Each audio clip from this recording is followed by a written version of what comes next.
All right, it's only a couple of days past the last episode I did, where one of my problems in Japan was every day I was running out having adventures, so I wasn't getting anything done as far as like editing podcasts or writing or whatever. And then when I first got here to South Korea, it was the opposite thing. I didn't want to go out and have adventures necessarily because I hadn't really found the hiking trails yet, and the pollution was really bad when I first got here. So no problem, I was getting tons done. Now it's starting to flip the other way. The pollution has calmed down a lot here in late February. And these hiking trails are incredible and never ending. They're so easy to get to, and you could just do this forever. But yesterday, things did slip from good to moderate. So good excuse to take a day off, go to a coffee shop instead, do some writing and stuff. But then today I got back to hiking. And it's very hard to figure out where I am. I don't know what gate means on these signs. I just got to a big arch. Went through the arch. The top is like a cool, traditional rooftop looking, Asian rooftop design. This thing is awesome. But I guess this isn't the gate. I thought maybe gate meant this, like an opening in the wall, because there is a wall going across also. But it says it's 0.3 kilometers to the Daenamun Gate, Daenamun. And then 1.2 kilometers the other way to Daenamun Gate. Apparently it's like the gate is a path? I don't fucking understand. But this has been fucking amazing. I started where I ended last episode, as I came down along that stream and got to like the main entrance gate to Bukhansan National Park, or one of the main entrances from the Bukhansan subway station. So I suspect it's kind of the main entrance. So I thought I'd start from there now and go up that stream and see what happened. And I've just been going along these paths, and I saw in the distance the peak. I think it was the first episode I did from South Korea, where there was a peak that looked like it might have a tree on top, but it kind of was a weird looking tree because it looked kind of like a palm tree. Turns out it's actually a big metal apparatus, which makes sense because it is so visible even from a distance that it's a lot bigger than I thought it was. But I saw that thing from the opposite side. That's the one where I didn't quite go all the way to the top. I went almost to the top and I was like, that's enough, I'm going back down. So I started heading toward that from the opposite side, and I've just been hiking all afternoon. Now the sun is finally starting to go down, so I'm also, from this gate, starting to go down. But yeah, it's again just beautiful, if anything too warm, but still snow up here on the mountain. So it's like I was saying in Japan, how there's like bizarre, impossible weather and stuff that you just can't have in North America. This isn't as crazy and dreamlike feeling, but it's kind of like that. Down in the city, there's no snow at all. It's super warm. Up here, it's still super warm. I'm like taking my coat off and just like sweating and dying. But there's snow everywhere. It's like fucking awesome. And this particular walk that I happened upon, there's been some mildly sketchy parts, but nothing too steep, nothing too scary. All pretty good. Oh, there's a person. A moderate number of people. Not a ton. Some. Let me put this recorder away till I pass this person. But what is extra bizarre? Perfect timing. Oh, there's another one. So I just passed one hiker, and then another hiker passed me. And that hiker was being followed by 3 dogs, and now a 4th one just passed me by. Where again, it seems like, are those his dogs? But I don't think so. Pretty sure those are wild dogs that just live on the mountain. Those ones seem pretty nice though. Not quite sure why they were following that one guy. But that's appropriate, because that's why I fired up the recorder today, is I just wanted to tell a wild dog story. It's a little hard to tell where I was, but I think must have been Yongchusa Temple, Yeongchusa, but I'm actually not sure. That's just, at a quick glance, that's the only temple showing up on my pre-downloaded Google map that's anywhere around here. But anyway, it was some temple up here in the mountain. And I'm like wicked high up.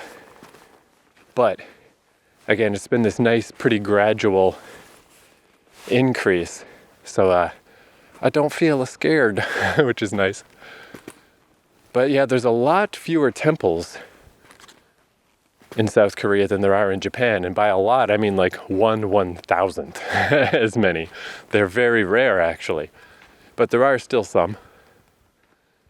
And the ones in Japan always had, if not someone actively there, you know, a caretaker person that was always stopping by. But I guess not in the mountains necessarily. Anyway, this particular one had nobody. It's pretty big, pretty large, but nobody was around. And I stopped in and I wasn't even wearing my coats because it was so hot. Tossed my coats on a little bench. Took a couple pictures of the amazing view. Okay, here's another gateway entrance. This must be the one. The 0.2 kilometers. So the gate does mean an entrance, I guess. So that was just telling me that there was another passageway this way, and then there was another one a kilometer the other way. All right, that makes sense. That makes sense. These trails, incidentally, these Bukhansan National Park trails, that one I was on last episode was quite representative of how they seem to go. The ones more directly in the city have way more of the pre-built passages and stairways and stuff. These ones are much more natural, just the stone stairs, and there's only pre-built wooden steps if they really need them, only if it's real desperate. However, even though it's like a natural hiking spot the whole way, there are little rope fences pretty much the whole way, just to keep you on track. So it's a very nice compromise. It feels very natural and really cool. And it's like, you know, you can imagine that being some historical Korean dude who had to tromp through the mountains. And I remember I went to a place in White Rock, New York, that had like traditional Korean gruel type stuff, like super healthy mountain food. And it was really boring tasting, but I always remembered it because apparently it's super healthy. So you can imagine you're one of those dudes making that stuff in a pot. But at the same time, there's still signs everywhere and clear directions, and you're not going to get lost. Sanseong Information Center, but that's 5 kilometers. That's pretty far. And Daesongam Temple, 0.5. But I don't want to go to any temples, so I'm going to go through this gate. And hopefully on the other side of this gate, you can just start heading back down the mountain. Because same situation as last time. Sun is pretty high up in the sky still, but it's going to go down fast. There we go. Gugi Ranger Station, Gugi, only 2.5 kilometers. It's about 4:30, no problem. Yeah, the Bibong Peak, 2.2 kilometers. Is that the one? I can't see the antenna from here, but I think that's the one. So I'm going to fail to go up there once again, and probably forever for the rest of my life. I don't need to go to peaks. I don't fucking care.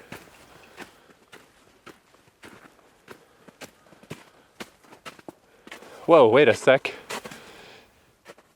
That must be another peak they're talking about because that, it's right there. It's like really close. There's a nice map of the mountain.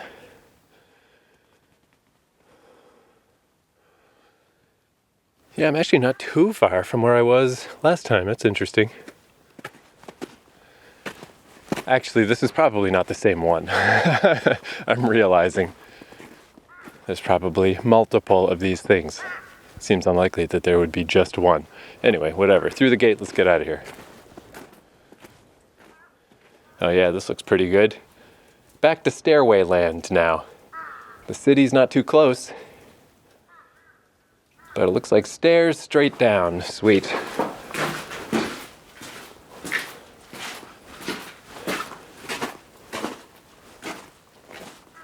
Whoops, I'm on top of the gate. Gotta go back down. But yeah, I suppose too I'll mention that it did say when I left the house today we were back to green. We were back to no problem with the air quality. And it all seemed pretty good, but once you do get up to these parts where you can see really far, definitely the distance. It takes quite a while to see the pollution build up. You know, things aren't terrible today, but on a truly clear day, it's just clear in the distance. Today is definitely not that way. I have a feeling when I get home and check, it's probably slipped into moderate, moderate problems. So I did have a mask with me, so I just threw on the mask. Like, fuck it, why not? Even if it's just for peace of mind. Because walking pretty much continuously upward for the last, 2.5 hours, I'm still almost like a little surprised how well my body has adapted to this, especially my bad knee hasn't been a problem, as long as I just go very slow. I just trudge at an extremely slow, uniform pace, and I just have to breathe super deeply every single breath. I need every single breath to be the deepest breath I can do, and then I can hike all afternoon and it's no problem. But even if we've only slipped into moderate pollution, still, like, that wouldn't be so bad if I was just walking around normally. But when I'm breathing as deep as possible, I don't know, it just feels better to have a mask on, just to be on the safe side. So I've got it off while I'm doing this little podcast, but I will put it back on after. Because whatever, the mask costs 33 cents. Why not? Why not use it? But as I was coming up, I saw signs for the wild boars. And, I see them all the time, and there was a bunch of them in Japan too, but I stopped and took the time to translate one, and it just kind of described that it's not uncommon to see wild boars, and because everything is so fenced off here, you're only going to be on the main hiking courses, you're not going to be off in the wilds, but you will sometimes find boars that are crossing over to get to wherever they're going. And they're probably not going to bother you, but it said, like, don't yell at them, don't throw stones, and don't turn your back to them, So be cool, but don't be overly aggressive and everything should be fine. And then I saw boar poop right after that, and it weirded me out enough that I was like, okay, let's not listen to music. Let's just listen to the nerds in the podcast yammer, so at least I'm aware of what's going on around me. But it wasn't boars that were the problem. I've still only ever seen one boar once in Fukuoka back in 2019. Instead, I got up to that temple. That temple I was saying was just a weird, no one there temple. I have no sense of what's going on with temples at all in this country. I barely understood what was going on in Japan. I really don't know here. Here it seems a lot more common just to see Christian churches, which I do remember one of my Vancouver friends, he wanted to take me out for some traditional Korean food back in the day. So we went to a little mom and pop place in Vancouver that was just besotted with Jesus imagery and crosses. And he was like, oh yeah, it's a big thing in South Korea. And now that I'm here, I mean, it's not as many churches as you'll find in, like, say, Quebec or something. But there's quite a few. It's pretty comparable to North America. So what the temples are for and how they work, I have no fucking idea. But nobody was around. And yeah, I was just chilling and took a picture. And then I was like, all right, do I just have to go back? There were some steps possibly leading up into the mountains. I was trying to determine, can I keep going up from here? Do I just have to go back to the main trail? And then suddenly a dog started barking at me. It scared the fuck out of me. And he was clearly a wild dog, but he had, I don't know, see, that's where I can't tell. Like, those dogs I just passed earlier seemed very nice. Almost domestic-like. Maybe that's why they were following that guy, because they're just not scared of him, and they're like, I don't know, maybe he'll drop a chocolate bar or something. This dog was very upset at me, but he had like a little handkerchief on, or like somebody had put something on him. So, I'm just trying to case the situation in a millisecond while I just had put my hands up and was like, whoa, calm down, guy. Even though they said don't yell at the boars, like I just couldn't. I yelled at the dog because I just was shocked. I was like, what the fuck? But it seemed like this dog had been nice in the past. Someone had approached this dog successfully. And then I saw he was kind of up on the rocks a bit above my head. Right at the bottom of the rocks, not too far from me, was a dog laying there sleeping. Again, trying to clock the situation in a millisecond. Probably that's a female dog, probably pregnant, because they're just wild dogs on the mountain. I just hadn't seen it at all. I hadn't noticed at all. So that was the protector dog telling me, hey, get the fuck away from that other dog. So yeah, I just took my coat and I just, I kept the boar training in mind. I didn't turn my back to the dog because I don't think dogs would attack me, but just walked while facing the dog. But the dog pretty much immediately just went off and did something else, didn't care. As soon as it was clear that I was leaving, he was happy. But yeah, that just adds to, so I learned about the stray cats, the wild cats, and then I upgraded that to wild dogs. And now I've upgraded it to being scared shitless by a wild dog. But just so strange, because yeah, it's just like the dogs the dogs use the temple. The dogs hang out at the temple. I don't know, maybe there's like little shelters there and stuff. It's definitely strange. Like that's certainly, again, one of those things that you would never find at a temple in Japan. There would either be people maintaining the temple, or when I did find some temples way up in the mountains, there were no wild dogs that I was aware of to go along with it. But anyway, got the fucking blood pumping, that's for fucking sure. And yeah, geez, this is great. I mean, this whole day has been like a perfectly awesome hike. And again, I could have gone a little higher, a little farther up, but I'm very happy to not quite go to the peaks. For me, this is the best.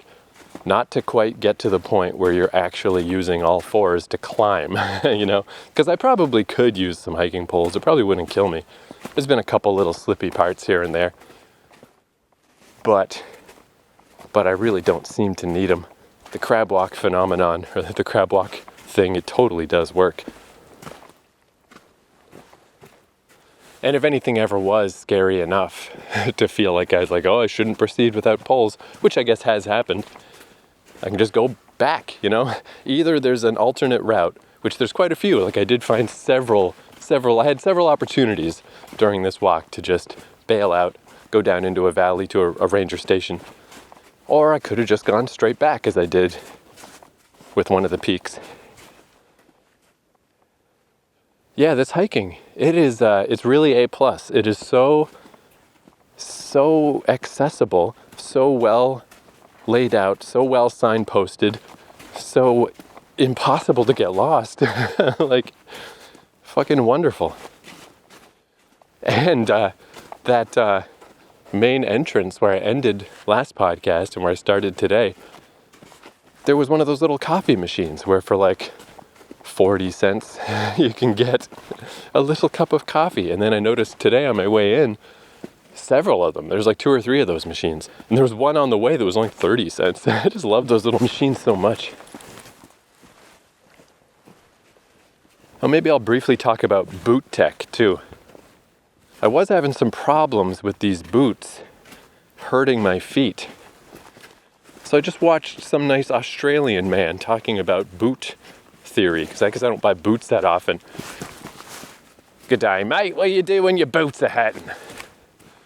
Take out your insoles. And I did realize, because I always wear special insoles for my flat feet. So I actually had double insoles in this thing. So I was taking up a lot of space there, because it was like the tops of my feet that were kind of getting pushed against the boot and were hurting. So I took out the bottom normal insoles and just used my fancy ones, and I was like, oh yeah, cool, I didn't even think of that. Didn't even realize really that there were insoles in there for me to take out. 2.2 kilometers to Gugi Ranger Station. Only 0.2 to Munsasa Temple. But now now I've got this weird association with temples. Like, are there just going to be dogs at these temples that are going to yell at me? Or is that just a one-off? I don't know. But I mean, I was not that into going to temples in Japan. So I don't really give a shit here either. I don't need peaks, I don't need temples, I don't need waterfalls. I just like to, again, the through path. The through path is what I like, not the destination hike. So yeah, taking out the bottom sole, that helped. And then, it didn't occur to me till the guy on the YouTube video mentioned it, you don't actually need to lace up all of the little eyelets on your boot. Specifically these boots, they have like a zipper down along the side, which is really nice. You don't actually need to untie them every time. You can just undo the zipper. But yeah, basically I just took the laces out, and I only laced the top 2 eyelets around my ankle, just to hold the boot around my ankle, and I just didn't lace any of the other ones. And yeah, it's great. Now they don't hurt at all. Perfect. These are also kind of designed so the tongue, you can't really like remove the tongue. The tongue is connected to the boot. So that's kind of good. Because yeah, I do think if I didn't lace them at all, maybe my tongue of my boot would start drifting all around. But in this one, it's all just together. Delightful. Oh man, yeah, look at all these peaks. I'm walking next to a peak, the big scary boulder on the top. And over in the distance, there's another peak with a big scary boulder on top.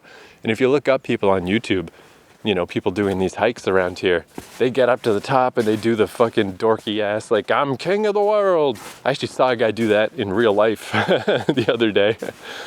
And it's like, yeah, again, I don't know how you fuckers aren't scared of heights, but enjoy. Enjoy, you cunts. But it's really nice how optional they are here. It's very easy to find little routes that just sort of circumvent. Most of the time, there's a little route to not quite have to go to the peak. Just walk along the side of the peak. Best of both worlds. You get to see the cool peak. You get to have the vicarious thrill of imagining what it would be like to be standing up there while you fucking struggle not to shit your fucking pants. And you don't have to actually do it. Yeah, overall, man, it's growing on me. My time here in South Korea is growing on me a lot. It's going to be very interesting to go to other places and see, you know, maybe I can get all of this upside that I enjoy about Seoul without the crushing pollution downside. We will see. But even Seoul itself, you know, now that I know about it, now that I'm ready, now that I know what to expect, this seems cool. Like, you know, I do think once I'm not here anymore, I suspect this will settle into my nice little nostalgia fucking circuits of my brain, especially now. I mean, yeah, because I guess it was initially when I first got here, there was just the city, and I was just walking around the city, and the most hikey mountain stuff I could find was just the small mountain not that far from Hongik University with a bunch of exercise equipment on it and a dead cat. You know, it was just depressing. And I could see these mountains in the distance, but I had no idea what the situation would be like. And yeah, now that I'm finding more and more how super duper good these mountains are for hiking and how incredibly accessible and easy and fun and cool it is and beautiful and amazing, that then all you got to do is, yeah, just wait for it to line up with a non-pollution day. Man, though, it is so warm. I can't imagine doing this in the summer. It must be fucking a nightmare. Even in the winter with all this snow here, it is far too hot. But this has been the story, I suppose, of this whole podcast, is that this is some kind of weird El Nino year. So everything is kind of warm in general. But yeah, I'm glad that things are coming around. Because I really was, having to leave Japan was just such a kick in the dick. And I still feel it sometimes. Like, I'm amazed. It's amazing, like, just how you just can't fight against the crapulence of the human brain. You know, you can tell yourself not to behave one way or another, but you just kind of can't help it. You can tell yourself, oh, Japan's amazing. You haven't been here in a long time. It might be a while before you can come back. Don't take it for granted. But then it'll happen. It'll just happen. I mean, I was there for 3 months. And I think the clearest example I can think of is Enoshima, that island that was like a super touristy island. But I mean, I just remember that feeling because that was right by the end of the trip where I was like, man, this thing is touristy. Man, this thing is busy. Ah, look at that, a big, beautiful temple. Like, whatever. You seen one, you seen them all. And that just seems like such a crazy thing that I felt that way. Because now that I've been gone for a bit, oh man, I would love so much to go back to Enoshima Island. It was so beautiful and so awesome and so amazing. And yeah, it was like the crappiest thing I did in Japan. You know, it was just kind of a tourist trap, but it was still fucking amazing. It was beautiful. If that's the worst thing, you know? But again, it's all relative, and just because I had been there too long, I was taking it for granted. Where if I could snap my fingers and go back there right now, you're goddamn right I would. The place was fucking awesome. You know? But I could not feel that way about it at the time. I had been there too long. I just couldn't help but take it for granted. If I ever did like somehow move to Japan and just lived there, it would like ruin it. It would ruin the whole thing, because I would just live there and it wouldn't be exciting anymore.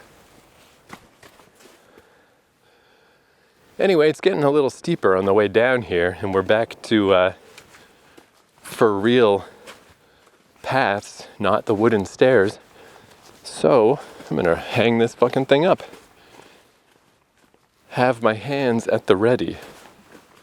I was thinking of taking this recorder out a little earlier, right after the dog situation, but that's when I was still going up, and it was like some mildly treacherous cliffside stuff, and I was like, dude, don't pull out a fucking recorder. You only have two hands.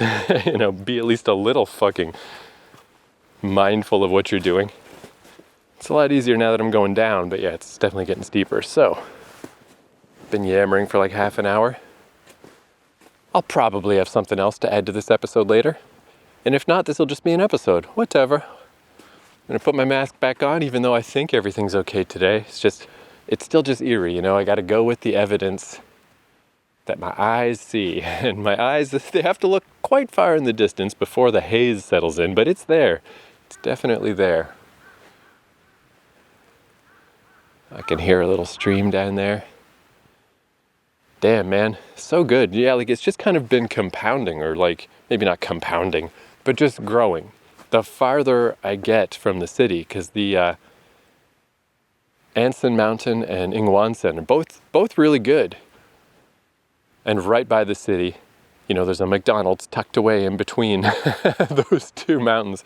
Those mountains were great, you know. Ingwansen, I guess, was the first like really great discovery with the wall and everything. And I'm like, this is really fucking good. And now that I've gone even further, you know, at first with this Bukhansan stuff, because it's a huge national park, I was just at the flat parts, and those were pretty good too. Those were pretty nice. Just walk along the flat parts. And now that I'm moving deeper into the real mountains, because I just didn't have a good approach from before, I'm finding better areas of approach. It just gets better and better and more beautiful. So yeah, there's no question about it, man. Things in Seoul are very much improving.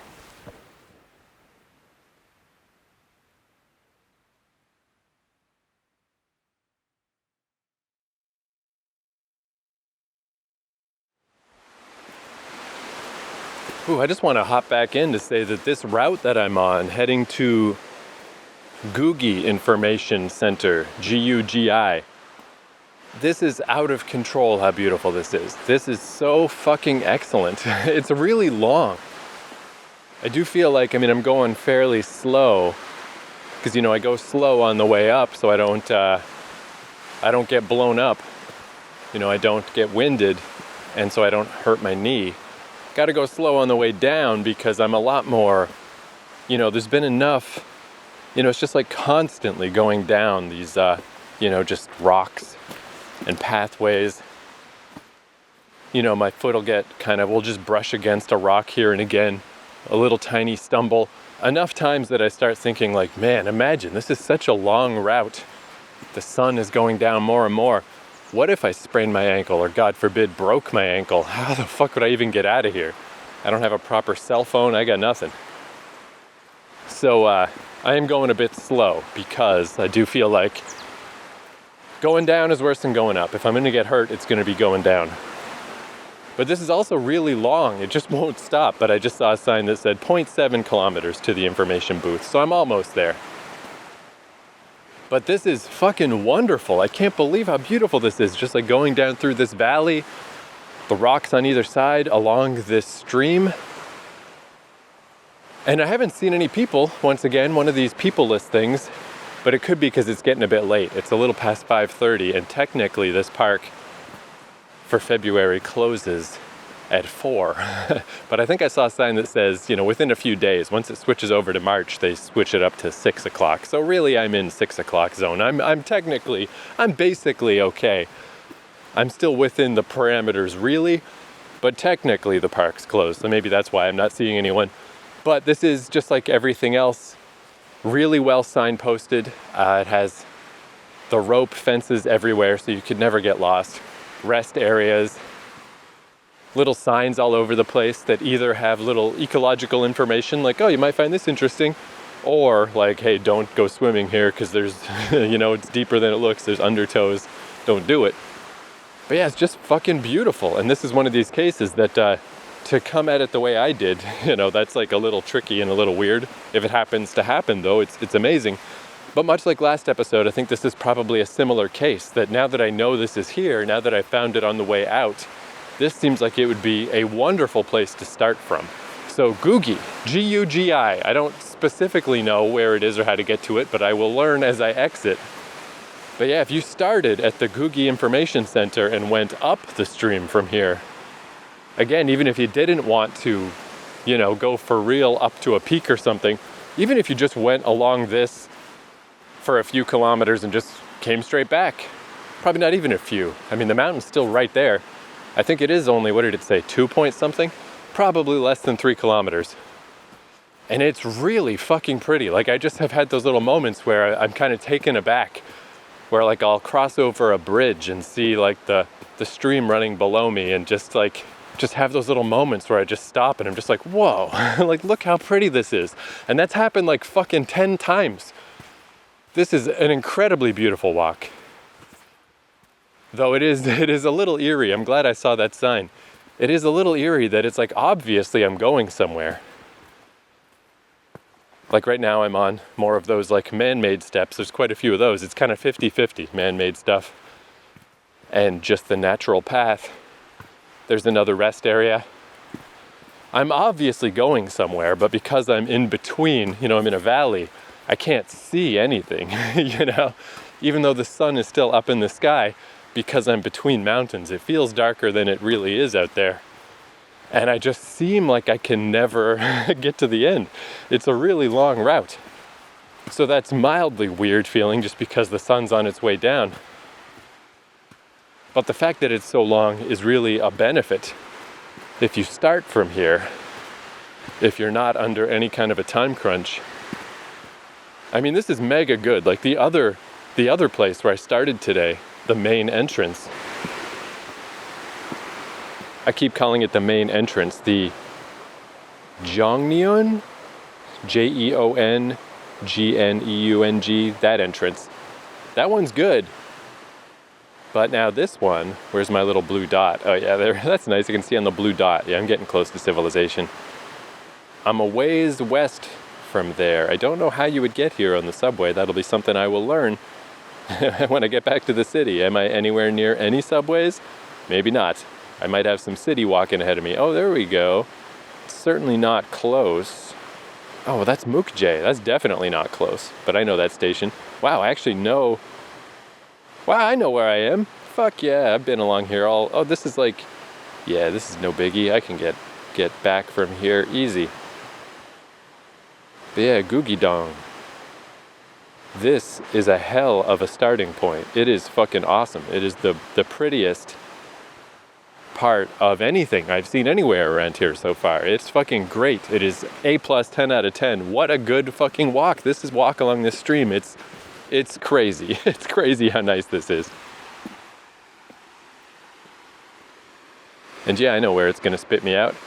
So yeah, there is no train extremely close to here. It would probably take a bus. I still haven't cracked open the bus experience. I'm just gonna walk. But yeah, this is unbelievable. Holy fuck, this is pretty. And like I've crisscrossed across this stream, across these bridges, like half a dozen times, and every time it's beautiful. It's like, fuck yes, this is nice. Holy shit. Yeah, I have a feeling I might do, because basically what I did today was, I just went back to where I exited before and then used it as my starting point and just went a different way instead of returning to, last time I came from the east, this time I went west. And then I went in this big horseshoe loop and ended up here. So I believe next time I approach this mountain, maybe I'll do this same thing. Like I'll come here to Gugi and start from here. Because at the base level, again, even if I just walk up this stream and walk straight back, that's a heck of a good day. This thing is fucking beautiful. It's amazing.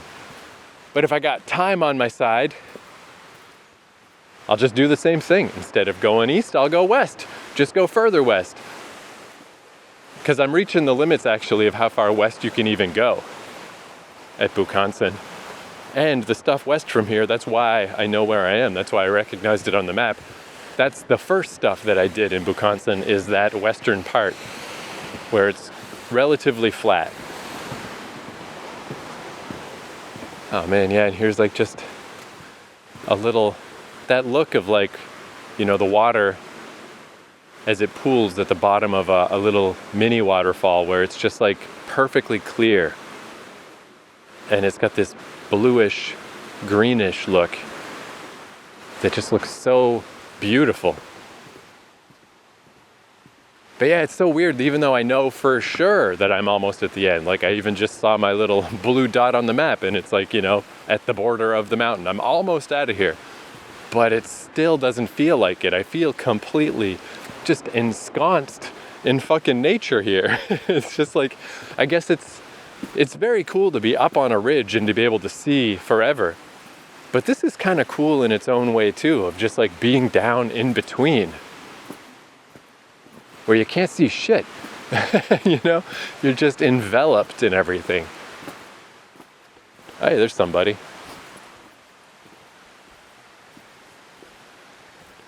Hello. But he's literally the only person I've seen for like the last hour, but hey, at least there's somebody. This is weird though, where I'm just like escaping. Glad to get out of here just in time.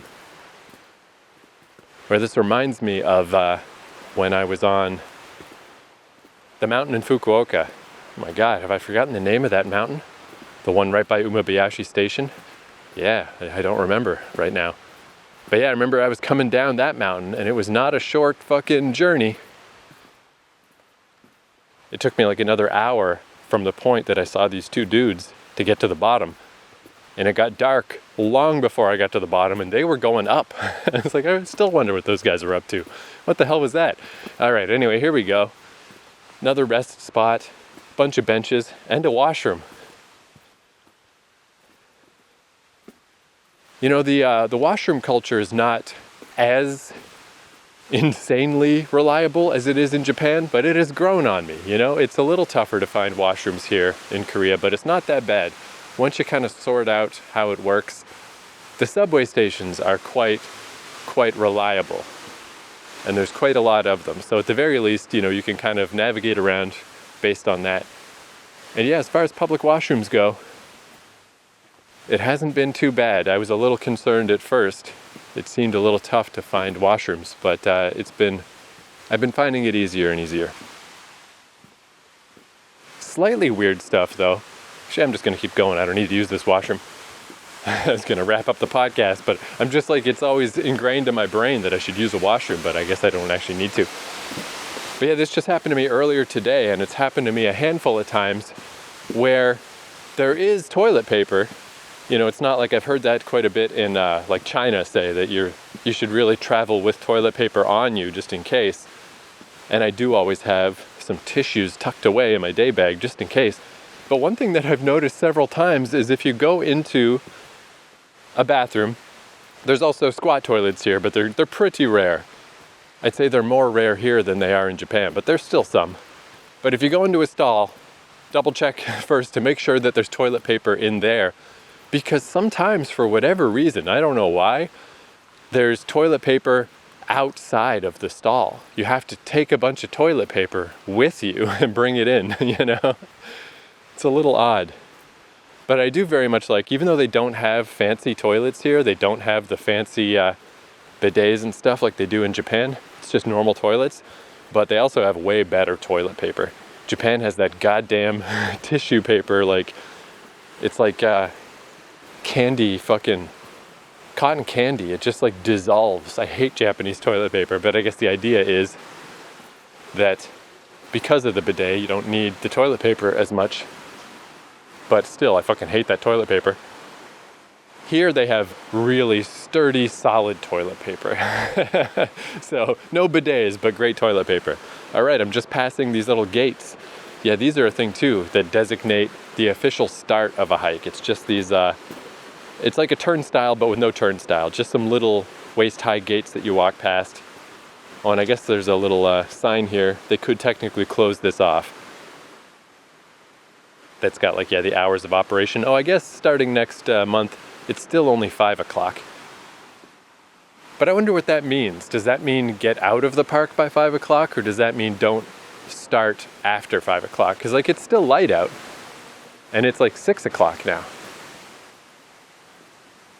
Those numbers seem a little early in the day for exiting the park.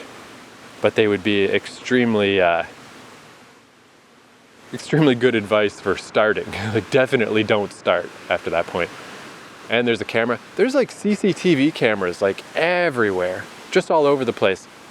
And I'm just like, I don't care. That's cool. I don't know. I don't really have a lot of experience with that. I've never really been to a country that has zillions of cameras everywhere. I don't know. I suppose if you're a paranoid person, maybe it's probably unpleasant because they really are everywhere. But I tend to just, I don't know, just put them out of my mind because I'm definitely one of those people that's more of the mindset that, like, I'm not doing anything wrong, so it's probably good to have cameras. Like, if something horrible happened, it's nice that maybe they'll catch it on camera. I'm sure there's many people that would disagree, but there's also many people in the world that really think that they're more important than they are. How can you spy on me? Government, it's like, whatever. Who fucking cares? Not me. But all right, now I'm definitely back in civilization. There's an apartment building. There's a real road. There's some cars. Amazing.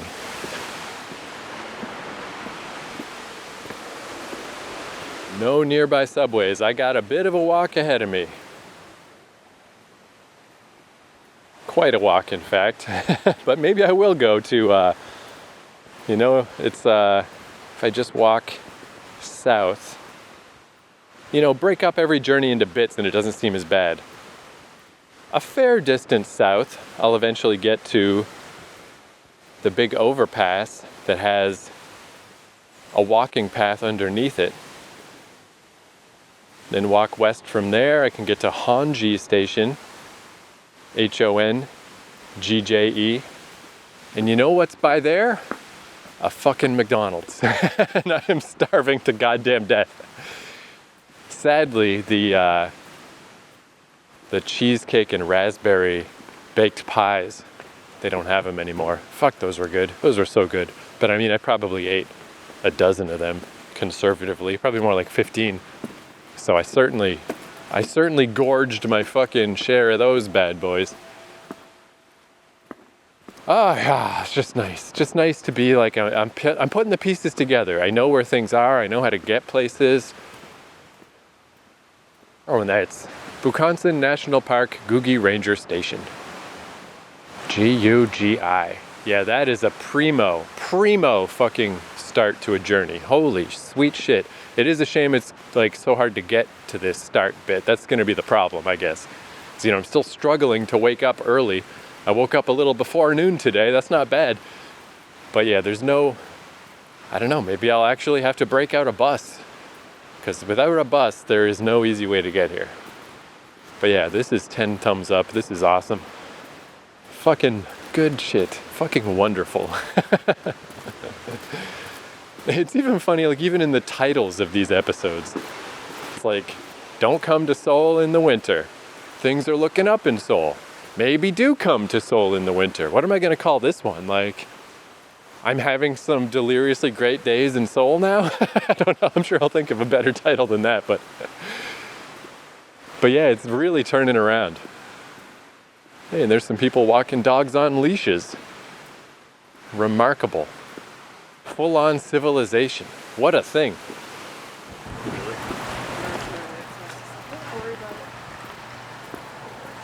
Oh, those dog walkers were foreigners. Lots of foreigners around here. They definitely are more... I mean, there was a lot of foreigners in Japan too, but I think that thing that I had heard about how it's just kind of easier to emigrate to South Korea, that there's less strictness. You know, Japan's huge into excessive bureaucracy and horrifying paperwork and not necessarily making it easy to integrate, where apparently it's way, way easier here, and there is just so much more of a relaxed vibe in general.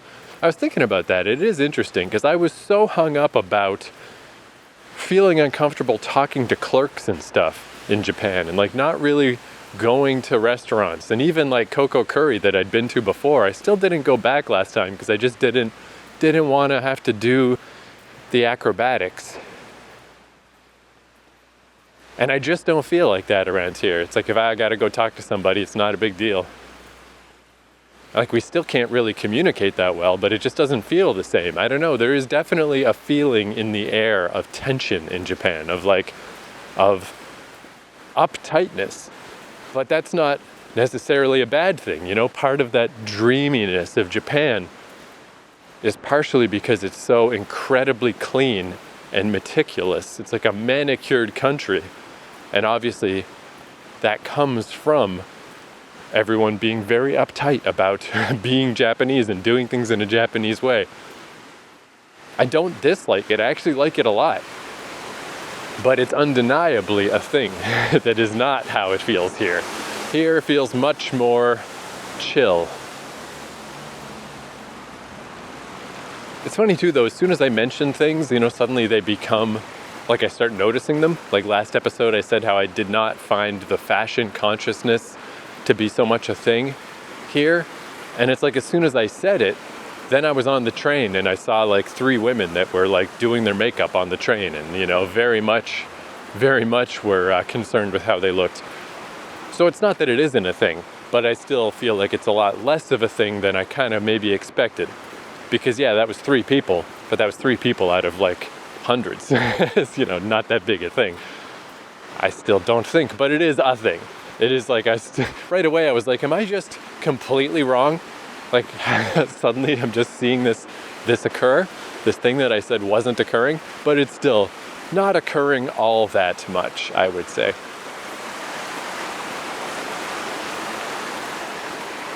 Anyway, clearly rambling. This is kind of cool, even though I'm in the city now, I'm still just walking along the stream. Nice little stream walk. All right, I'm gonna go. Thank you for listening. I will talk to you next time.